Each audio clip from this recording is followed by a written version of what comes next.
Welcome to a special episode of the VCCA Spotlight. I'm your host, Jim Karras. Today, we present the first of a two-part presentation recognizing the good work of the National Presidents of the VCCA.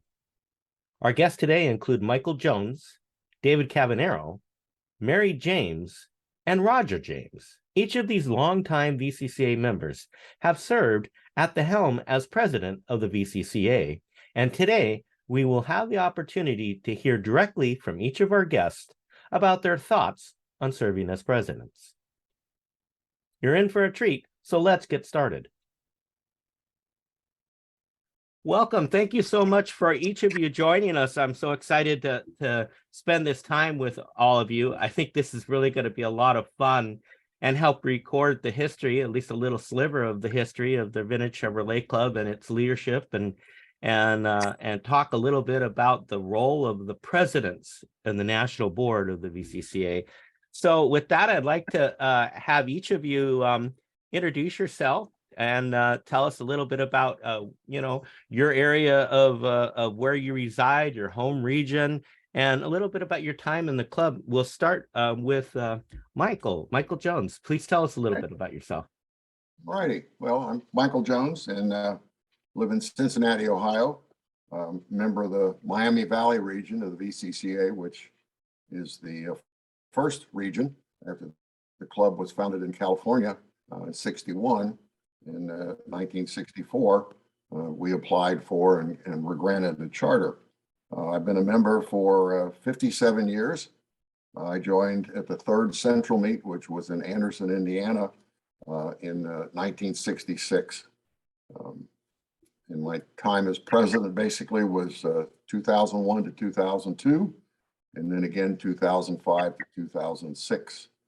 And I believe I'm correct in that I think I was the first non-West Coast president to be elected. So, okay. Oh, that's good. That's great. Thank you. I appreciate that. And then next, Dave Cavagnaro. Tell us a little bit about yourself. My name is Dave Cavagnaro. I live in New Jersey. At the time that I was president, I lived in Randolph. Now I live in Blairstown, New Jersey, which is about 9 miles or so from Pennsylvania. I joined the VCCA in 1975 and belonged to the Jersey Lakeland region. Later on, we formed the Pine Barrens Touring region. And I was also a member of the H chapter. Not that I have cars that old, I just had an interest in the cars. And it was very interesting belonging to that. I've served as various different positions in both Jersey Lakeland and Pine Barrens regions. And have just generally enjoyed my time in the club from start to finish. I just celebrated my 45th anniversary with the VCCA. Congratulations and thank you so much. You're a returning guest on the podcast, so you're an old hat at this already. Next, we have Mary James. Mary, tell us a little bit about yourself. Roger and I are from Buffalo, Minnesota, which is Area 4, Minnesota, North and South Dakota, and Montana, Wisconsin, Wyoming. We joined in 72, and so we're 50+ year members. I've been doing a newsletter for Viking Region, which is based in Twin Cities area, but we have members from all over Minnesota. I've been doing those for, I think, 46 years. And I was elected to the board in 2008. And I was president during 15 and 16. And then finally, for this group, we have Roger James, who is our current president. Roger, tell us a little bit about yourself. Well, there's not too much different than what Mary has already said. I was her driver for 9 years while she was on the board, and I get sit in the peanut gallery and not say much during the board meetings. But I did get to see a lot of country going back and forth to the board meetings, and I always enjoyed those. So when she was termed out, I volunteered to take over the position as area director. And our area is very sparsely populated, a lot of it, once you get out of Minnesota. So very light on membership, but we're doing the best to keep a couple of the regions going. And we've like she said, we joined in 1972, and I joined the Viking region shortly after that. And I was the region director for probably 10 years or more. Then I was club treasurer for a short period of time. And we've got a pretty good sized collection of cars. We've got roughly 25 cars, and they're between a 1924 4-passenger coupe and a 1975 Impala SS. So I like to work on them a lot. And lately I haven't had a whole lot of time because for some reason I'm spending a lot more time on club business these days. But otherwise, everything's good. That's great. Thanks so much. That's funny about your cars. When you bought your first car that you wanted to keep as a collector car, did you think you'd end up with 25 more or 24 more?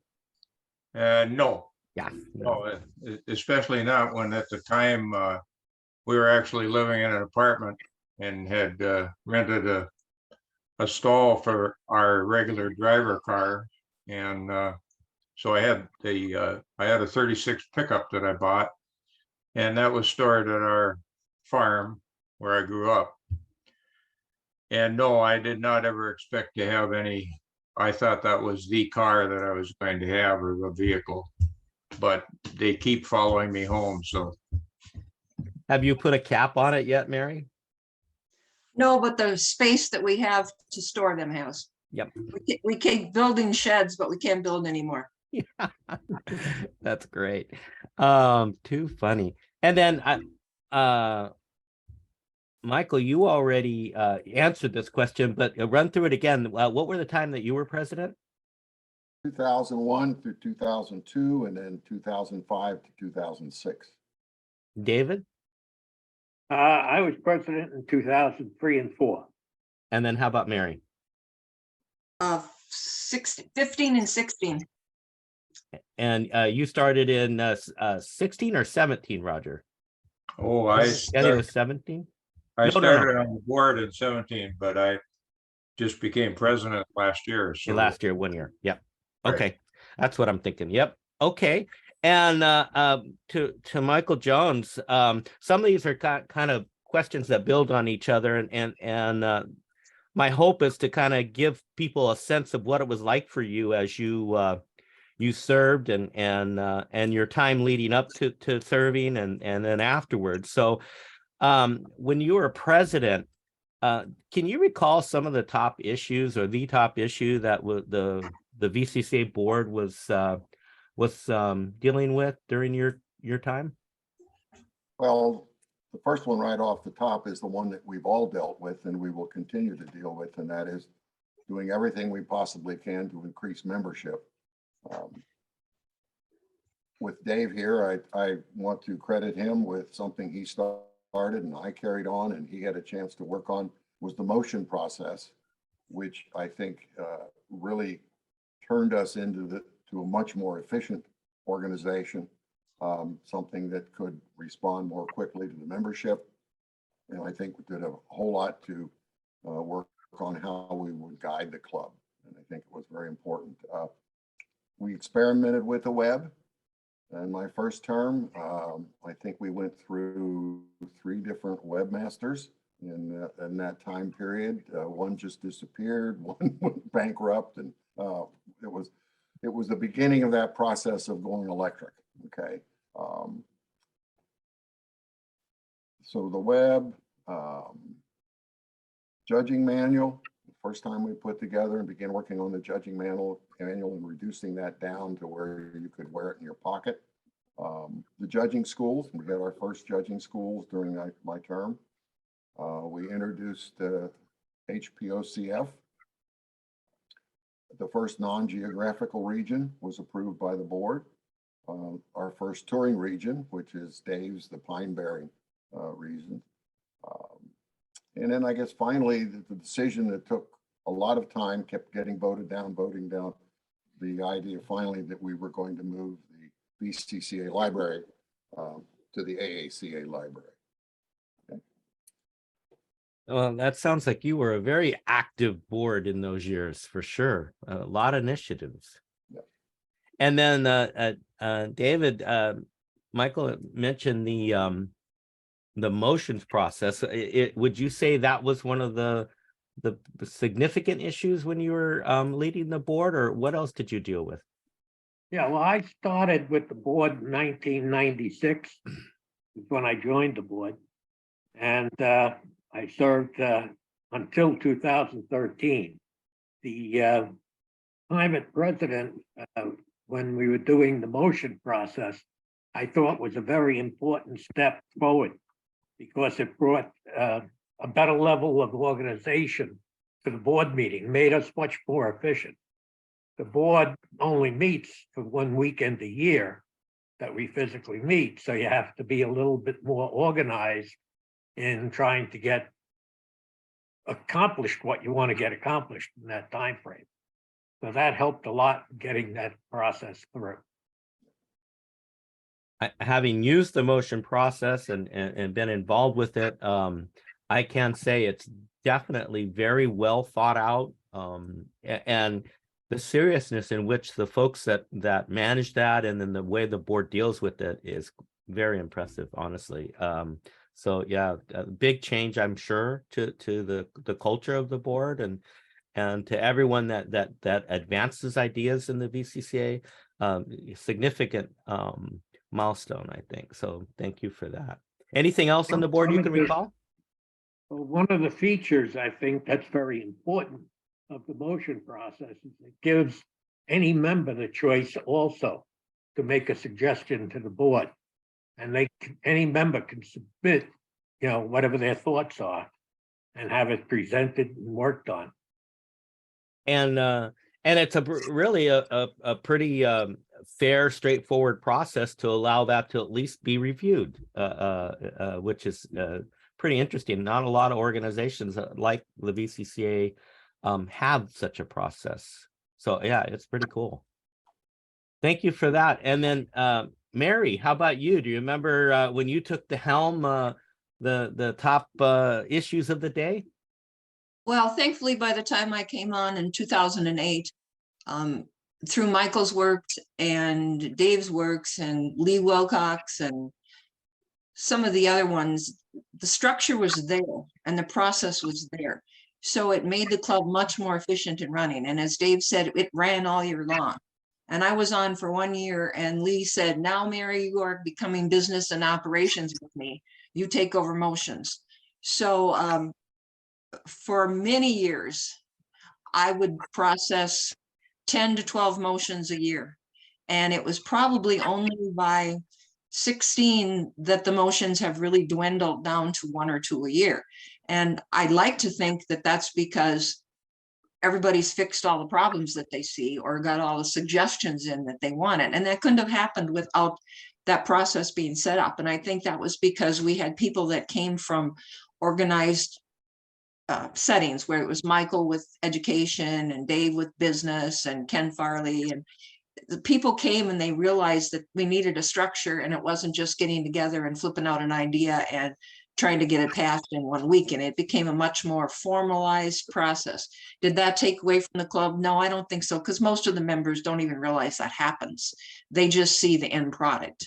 Same thing with the judging manual and the judging schools and all that. They see a product that they can make use of, but they don't really know behind the scenes unless they get involved in submitting a motion or their area directors. So I think that really paved the way for those of us that came later to efficiently answer email, run the club, have a process when someone wants to bring up an idea, those kinds of things that we didn't have before. So I think during my term, I kept that motions process up through 15 when I was elected. And since that, I've helped the next two people, but that made it really easy. So I could just enjoy being a president and making good PR with people and answering emails and those kinds of things, and not have to worry about the structure and the makeup so much. Yeah, I bet that was kind of a contrast for you because I know in my short time when you were before you were president, you really were the one that everyone went to for the nuts and bolts of getting stuff done. And so passing that off and taking the helm must have been just a nice change for you. Well, yes and no, but the bylaws and policies I passed to Roger, so I'm still there, and Franklin, and the bylaws and policies really answer just about any question you have and any way to do things. So it's, in the judging manuals policy. And so, like I said, the forerunners that set that structure up really made it less time consuming than I'm sure it was in their day. But yet time consuming because we have a lot of emails and a lot of business to conduct.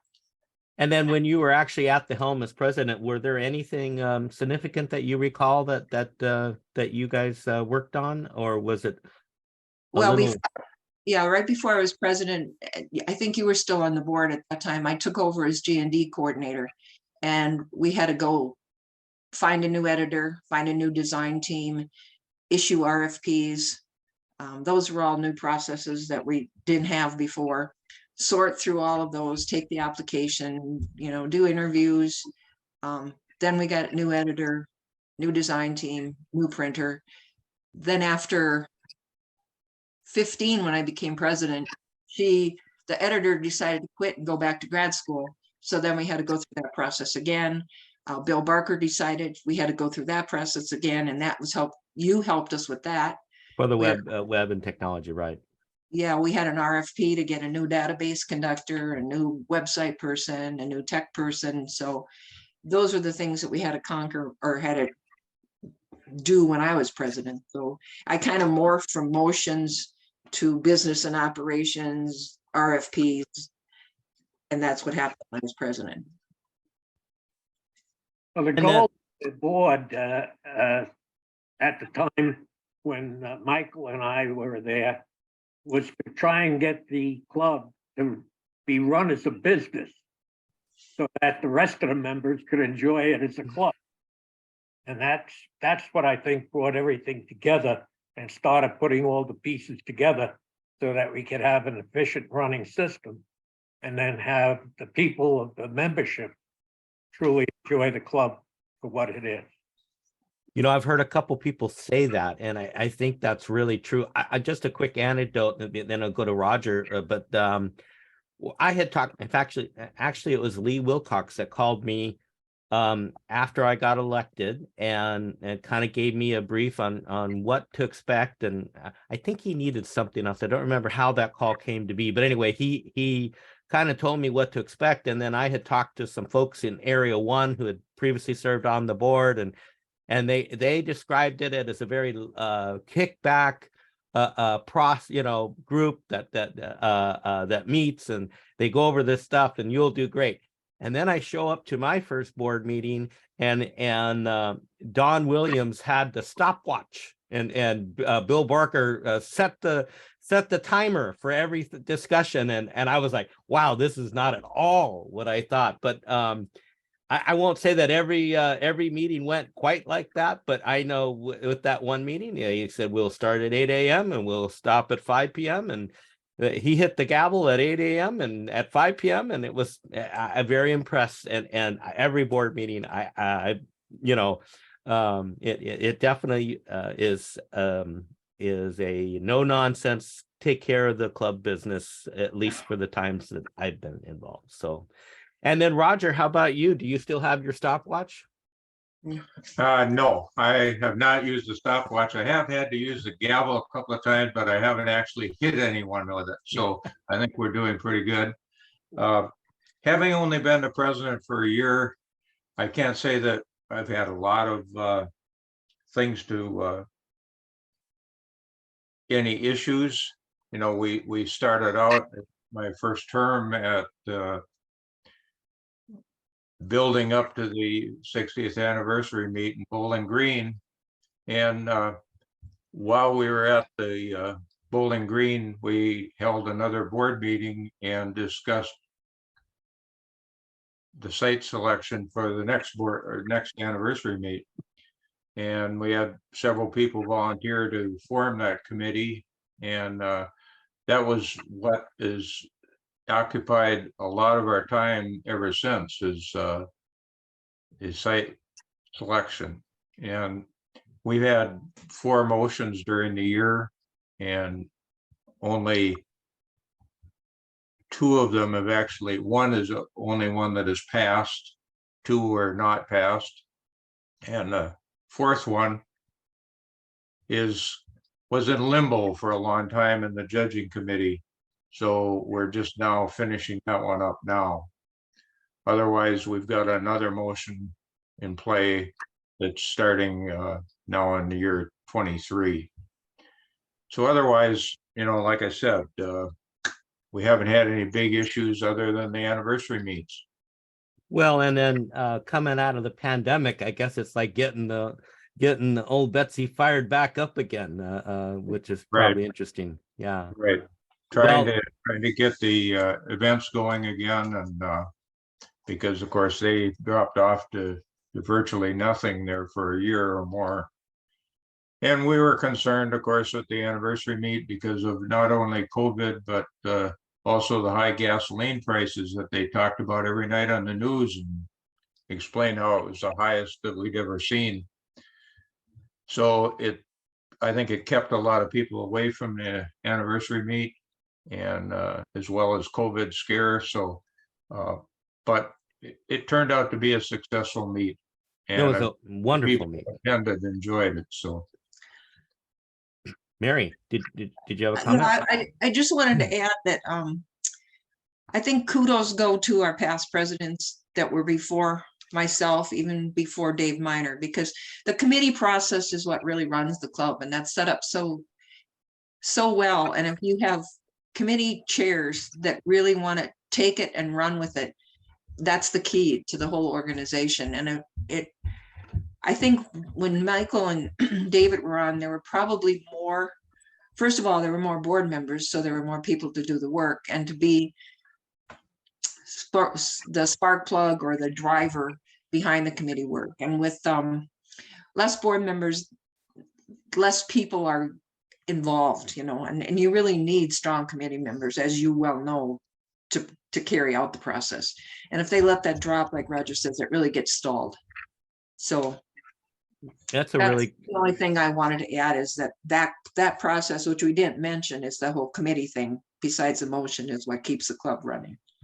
That's a really good point. And not all of the committee chairs are board members. Many of them are. And over the years, that's, you know, every year it may look a little different.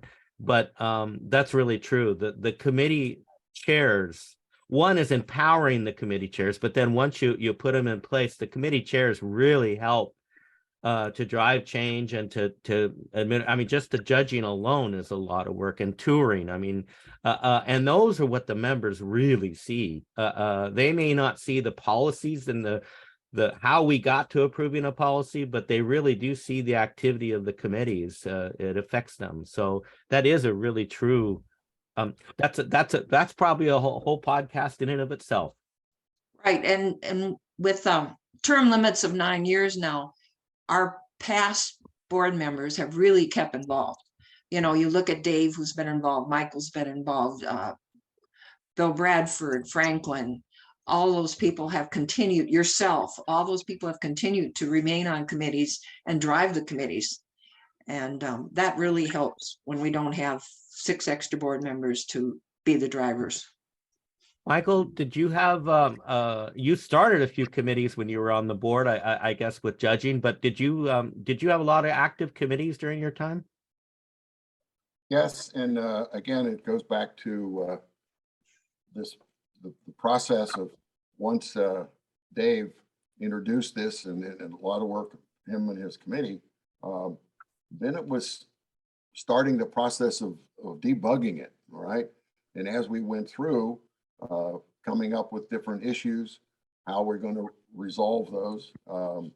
And I think just, that process of adjusting and all the rest of that started, and as I said, it's been added onto by each additional board as it's changed and the officers changed. And I'm glad to hear that I see that obviously it's still functioning and functioning very well. That's great. And then to carry on, just if you could reflect a little bit about your time as president and what you're most proud of. Well, I think probably the fact that the club is still here, right? And that we are growing. Thinking back to 61, starting as just a local club, and now it's an international club, and all of that. I think the motion process that they've started and my chance to add to it over my 2 terms, starting the judging schools and how that's grown, and I think has had a great impact on just that entire judging process and involving more members. Getting HPOCF going.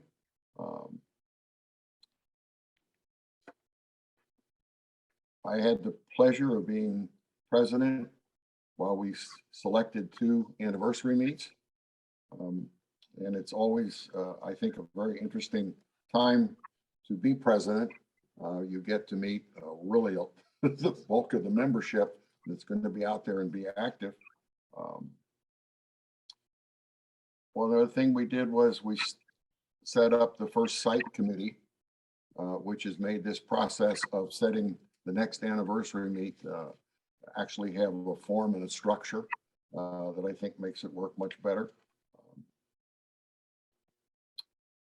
Because that was, let's see, I had the 45th anniversary meet, which was in Grand Junction, Colorado. Junction, yeah. And then the 50th, which was Flint, Michigan. And Touring Passport was also a new program that we got started. Once we got the web page up and going, Barker got the chat room going, and I think within that first year we had like 4,000 people that were active on it, which very quickly tells the board, yes, that's the direction we need to go, and that open communication is going to become an important part of our growth. Okay. Yeah, so that pretty much sums up things that I would say I can't say I take pride in. I take pride in the fact that the board was able to accomplish those. And how about you, Dave? What do you look back on and just really makes you smile? Well, I guess there are many things that make me smile when I look back. I truly enjoyed serving on the board and as the president. But if I had to pick one thing, it would be touring. And that was to create the touring committee under the leadership of Jim Karras. Jim Karras and Tom Leo had run extremely successful 4-cylinder tours that continued to run until today. And using their knowledge and understanding of touring, we were able to develop a very comprehensive touring program. The touring guidelines manual that's available online can take a novice and bring them up to how to do a tour, what they should be looking for, how to go about it. So it makes the whole process of touring very, very smooth. Additionally, the committee that I worked with was a phenomenal group of people, and they really put their heart into that.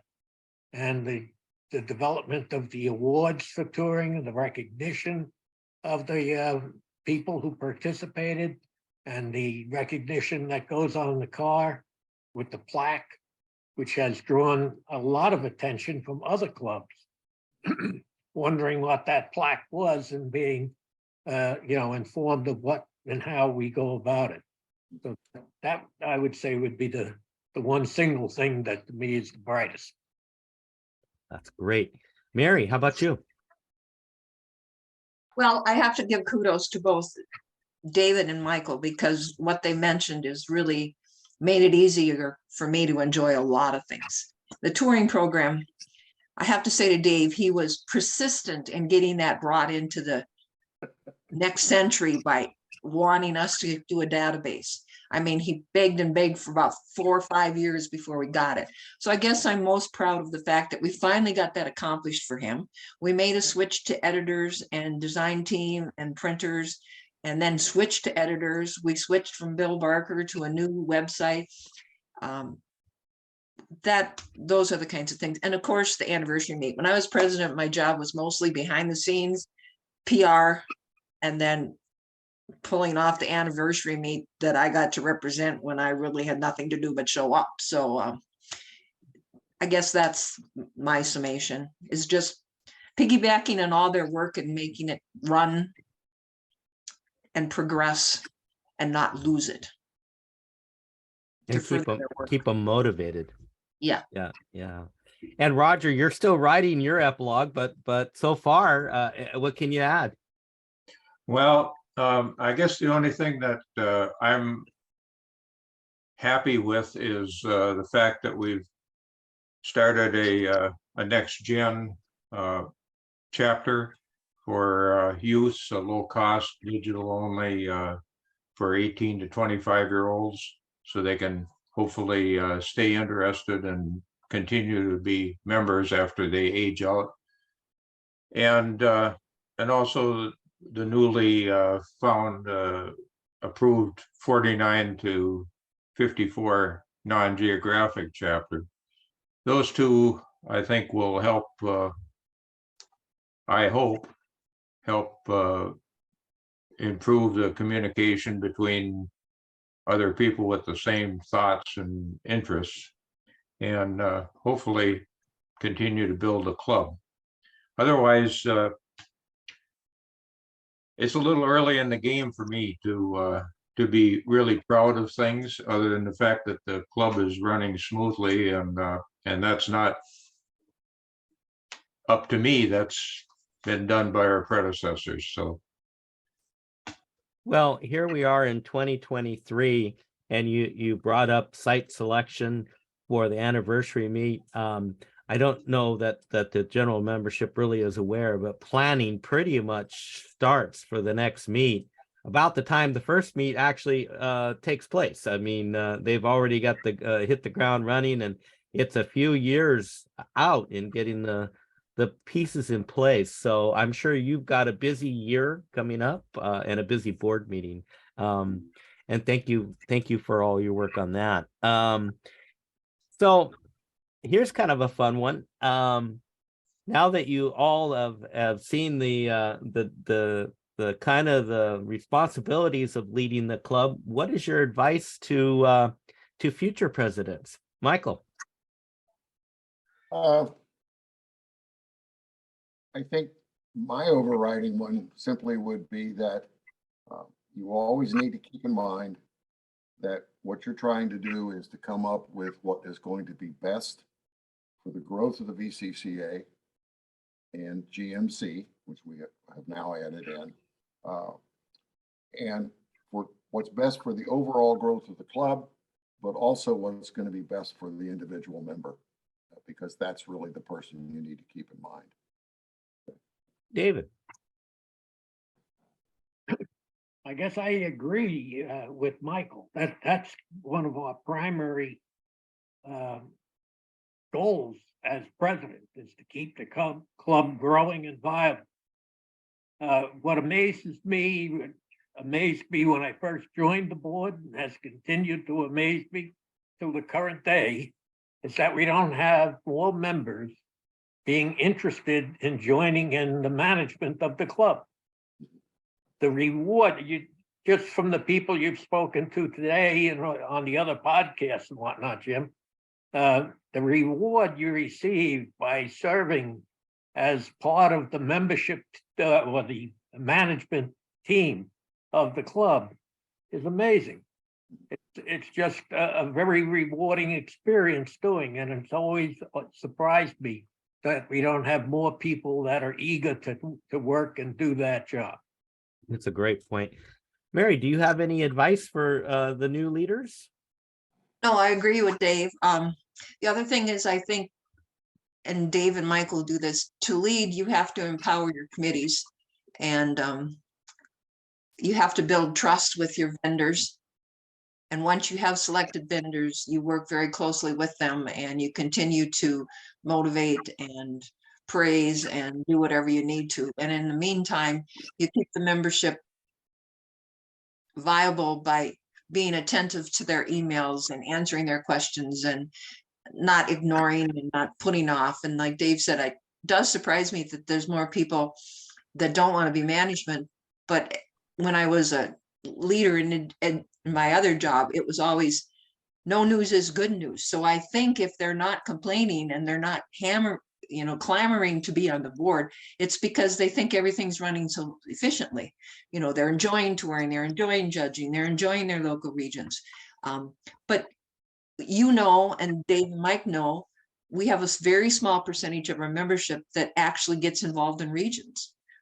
Most of it, in fact, a lot of the people that are touring aren't necessarily in regions. That's the one thing, they live in areas where there aren't regions, and the one thing they look to all year long is to go on to a early six or a Happy Days or one that Dean Eccles sponsors or a Southern tour, because that's their connection to the club and they love that aspect of the program. So luckily we have that to provide for them so they get something out of it.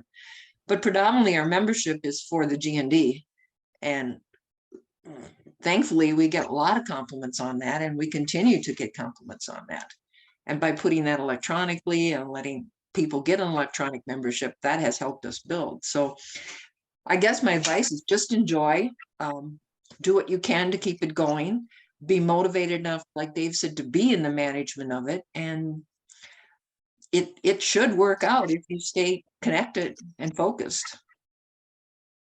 And Roger, I guess for you, the one thing she mentioned, the G&D, and under your helm, there's going to be a transition of the G&D. By the time this comes out, they may have received their first all-color issue. So with that improvement on yours, how about you? What advice to those that will take the reins after you pass the gavel? Well, after listening to what the other former presidents have said and having very little to add to that, I think the first thing I'm going to recommend is that for any future president is to watch this interviews of the past presidents. They'll learn an awful lot about what has happened and how to handle things. And I think this is an excellent idea. And I'm certainly going to recommend this to the future president. Thank you for that. I appreciate that. And we have the next group that we'll do as part 2, and it'll be interesting to see their take on it over the span of years. It's actually pretty cool that we were able to get everyone together. Shifting gears a little bit, before you became president, your time on the board, this is kind of a 2-part question. We'll talk about serving on the board as a board member representing your areas, and then also the next one after that will be kind of what you did as an area director to help your area. So the first one, time on the board. Michael, you already kind of commented on this a little bit, but can you offer a little bit about before being president, your time on the board, and what that experience was like for you? Well, I had a kind of a unique introduction to the board. Wayne Jackson, who was the area board member for Area 7, asked me to be an assistant. It wasn't an official position, but what it basically meant was he copied me on everything that the board was doing, and I did that for about 3 years. So when he stepped down, with 1 year left to go on his term, he simply asked the board, saying this guy's had this experience, he's been involved, and so would you go ahead and just allow him to come in and finish out that last year of the term? So in August of '89 was when I started in technically on the board, and I was on the board until 2008. So I had about 18 years of observation of the board and all that.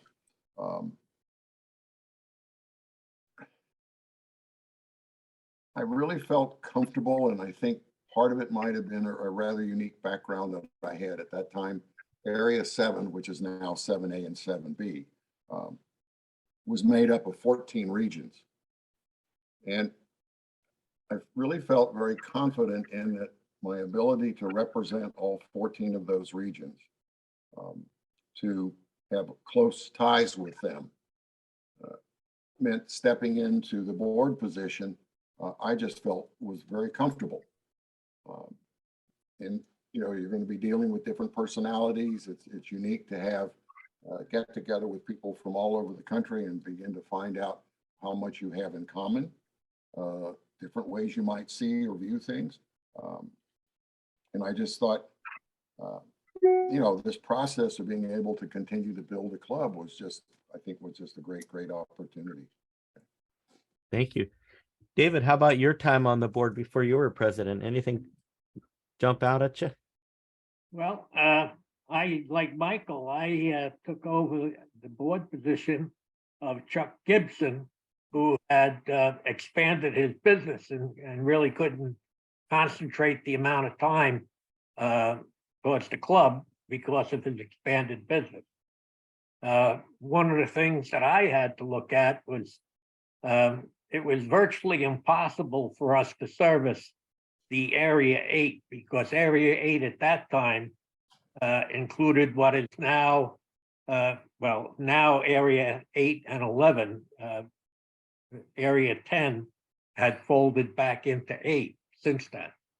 But it was just geographically impossible to keep track of all the different regions and participate. So by dividing it up, it gave us access to mentoring the other regions in a better fashion. So that was one of the features that I thought was very important. And Mary, you kind of already touched on many of the topics, but do you have anything you'd like to say about your time before being president while you're on the board? No, the motions, the G&D committee, being a secretary, all of those, I got to know every bylaws and policies, every aspect of the whole organization. So I can't say touring, judging.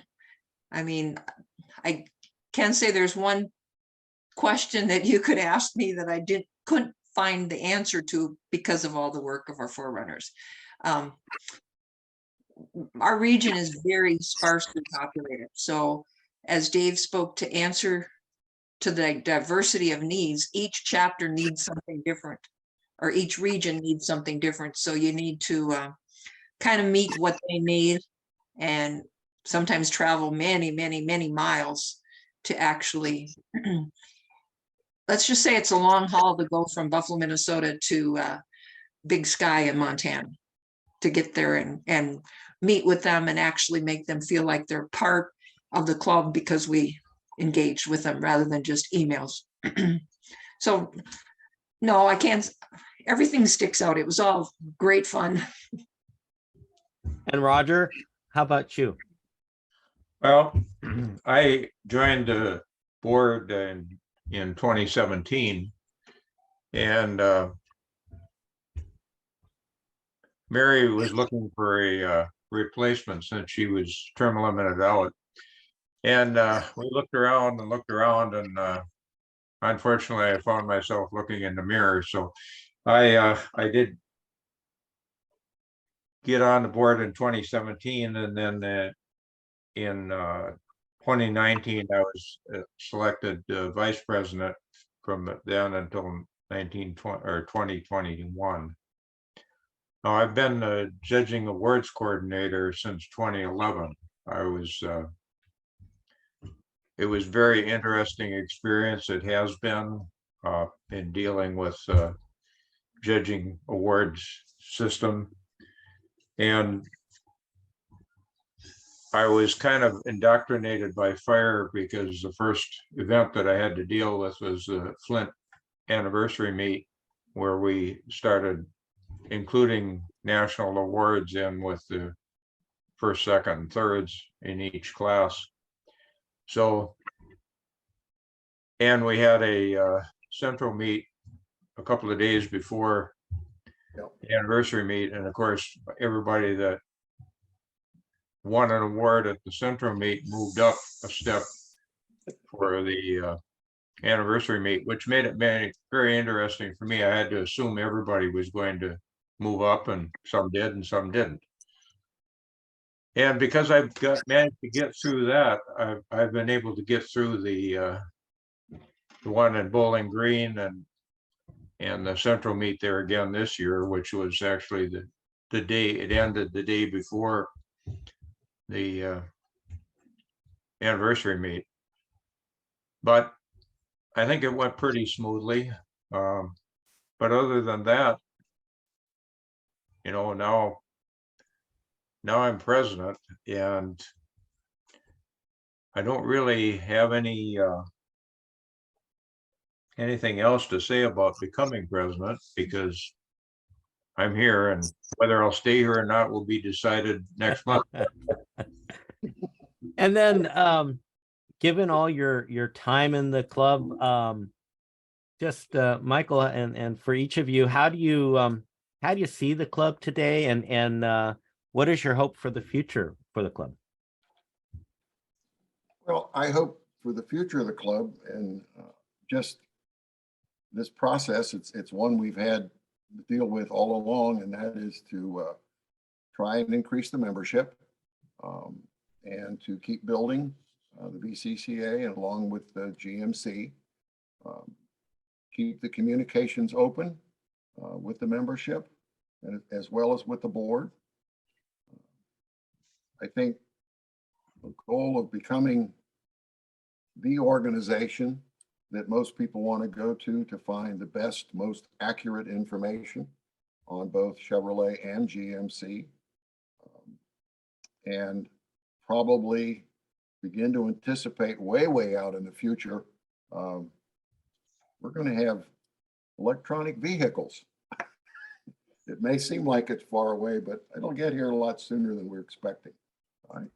And I also like to see us, if we can, do a little bit more to grow our international membership.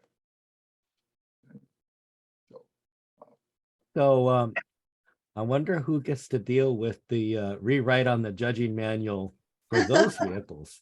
25 years from now, we'll see. How about you, Dave? What is your thoughts about the club and its future? Well, I'd have to echo what Michael said, but in addition to that, I think that it's very important that we keep current of new technology as it comes along, such as Roger mentioned, the new electronic membership, that type of thing. It's by looking forward at those types of avenues that we can keep the club growing. And the only thing I guess I'd like to see is that I'd like to see in the G&D more of the technical articles. We used to have quite a few technical articles published in the G&D.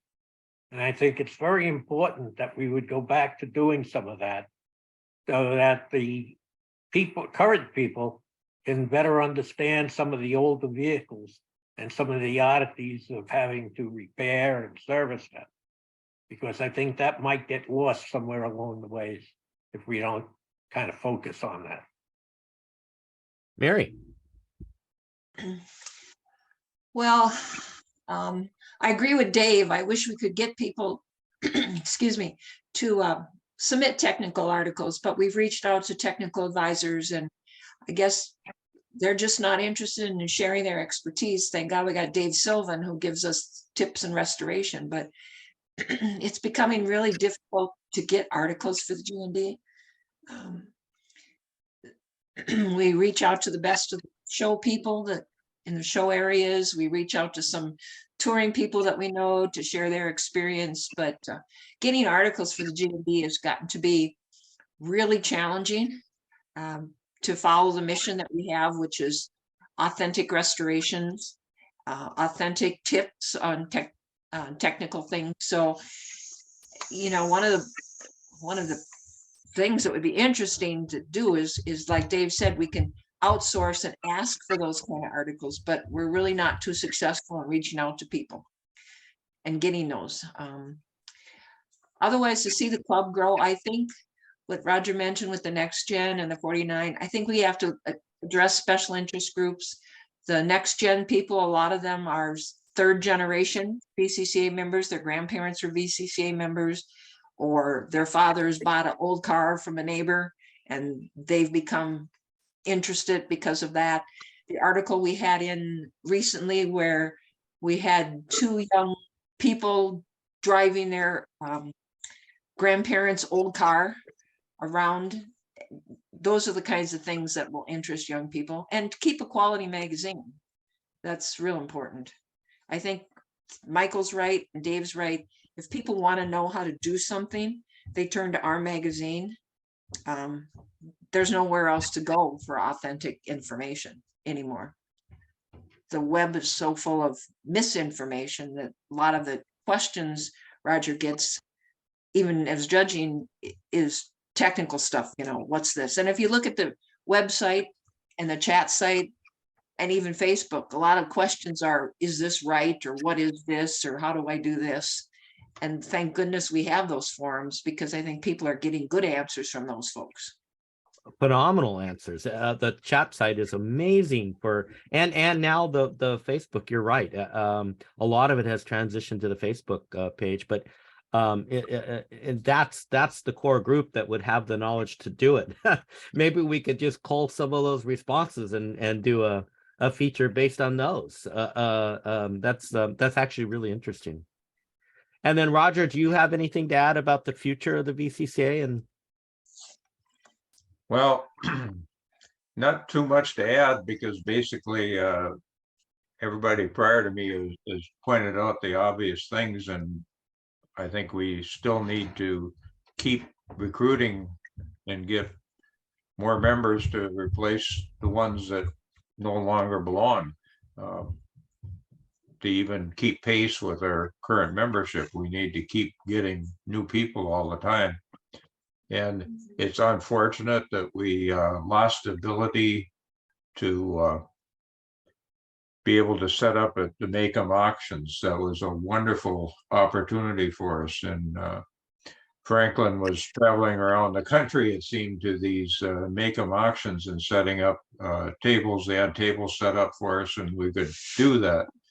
And as soon as COVID started, Make-em backed off on that and took that ability away. I mean, we can put our information out there, but we can't have people there.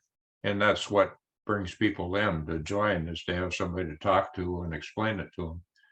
So we need more of that to go on at swap meets and things like that, where you can talk to prospective people and get them interested, because a lot of people do not know that we exist.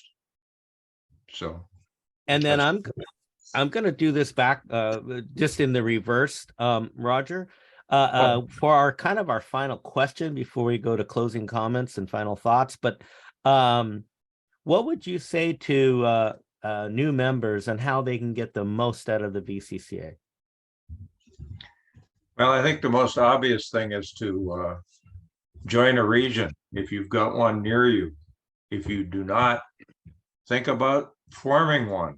You can get information on members that live near you that you can contact, and contact your area director, and also attend various events, the tours, the meets. Even if you don't have a car, go to meets, and perhaps you can catch a ride with somebody else on a tour and enjoy a tour, and that'll get you more cranked up to do something on your own. Mary, how can someone find out where their region is, or where about a tour in their area? Well, we have it on our website, vcca.org.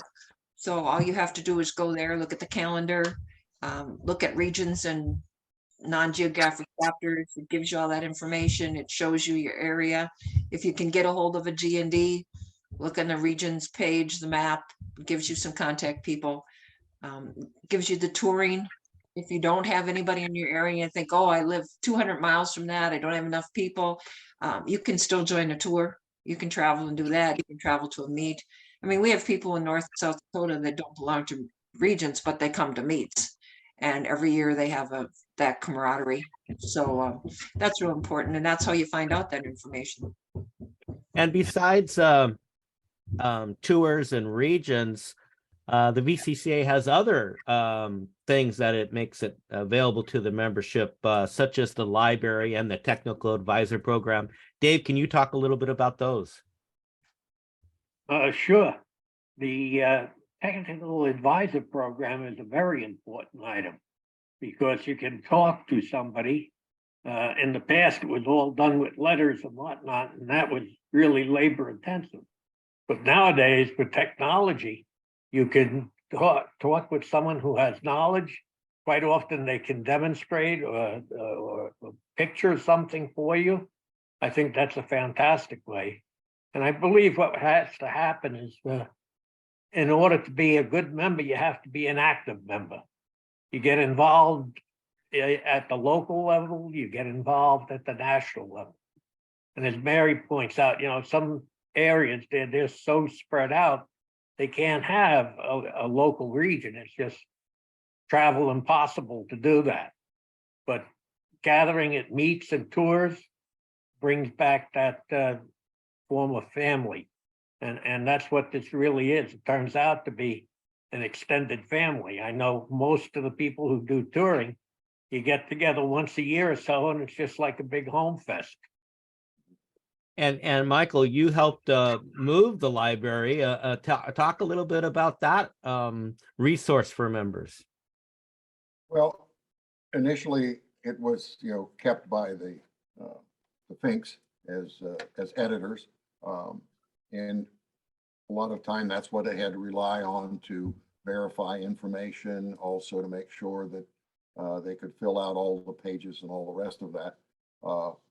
Our sense was at the time that we needed to be able to expand that library. We were starting to pick up donations. It had to be, we had to have an area bigger than a couple of file cabinets at Fink Printing in order to grow that.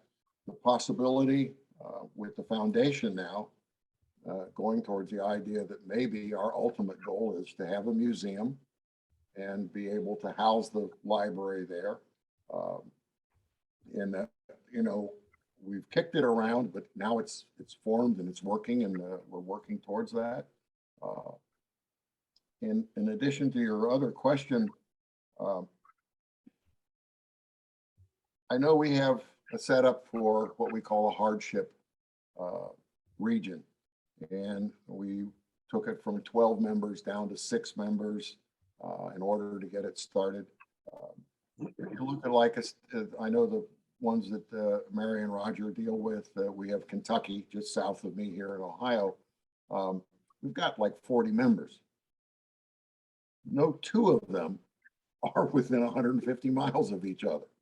Mm-hmm. And I'm wondering if, as we're doing this today, okay, if you can't in Kentucky form a region, a physical region, and they tried doing quarterly meetings and moving around the state, and it just didn't pan out for them.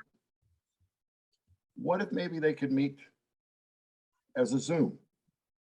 Now, it requires someone obviously to set it up and to monitor it and all the rest of that.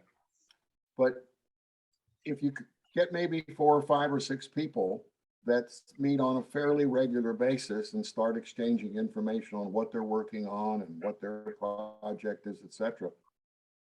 And maybe start drawing in some additional people that, oh, well, I know someone, you know, that might be interested, and he's in your region or fairly close to you, or, you know, a couple of towns over, to maybe build that and contact some of these people out there that, like Roger said, who don't know we exist, you know? And you get the word out that maybe we can start building in some of those areas that geographically we've just had some trouble with. So, yeah, that's really interesting. Yeah. Thank you for that. And then Michael, you can kick it off. Do you have any final comments or any thoughts you want to share? No, I just want to thank you for setting this up. I know this is part one and you've got part two scheduled. I think it'll give people in the future a chance to maybe go back and put a face and a voice with a name that's been in the G&D or something they're familiar with. So yeah, I just thank you for this project. And I enjoyed kind of going back and looking at the minutes and kind of reliving some of that, okay? And I think all of us have indicated that we really worked with some outstanding, wonderful people who we created and submitted those friendships, and we still have them going today. We don't get to see each other as often as we would like, but those have been really lifelong friendships. Thank you. Thank you. Dave. Well, I don't think I can add much. It's just been a pleasure. Again, I thank you also. I think this is an ideal way of getting to interact with the membership. And I just appreciate the opportunity to do so and to be with all my peers here. Thank you very much. Thank you. Mary. Echoing what they said, the other interesting fact I wanted to add is the website has a lot of information, but we need to keep in mind that since 1986, 80% of our membership is new. So that means only 20% of the people know what we've been doing. They've really not had time to appreciate all the facets that the club has to offer. And if you go back to 76, it's 90% of the people are new. So that's a really large audience that we now have available that I don't think we think about. But thank you for doing this. It's been fun. Enjoy listening to Michael and Dave. Roger, any closing comments? Well, probably not. Actually, you know, I said earlier, I'm going to recommend this for anybody to, and most important, any future president to look at this video and audio, whatever form it takes, and they can learn a lot about what's happened prior to their membership, even perhaps. So I appreciate what you've done. Thank you so much. Be good. Okay. All right. Thank Take care. you. Good Okay. seeing you all. Thank you. Yeah, good seeing you, Dave. Yep, likewise. Thank you for spending your time with us today. I want to thank Michael Jones, David Cavagnaro, Mary James, and Roger James for their time today and for serving the VCCA. Each of these members are truly some of the stars of the VCCA. Next time, we will welcome 4 more guests that have held the title of VCCA President. Look for episode number 9, The President's Part 2, for the second part of this 2-part presentation. Until next time, be well, drive safe, and we'll catch you on the back roads.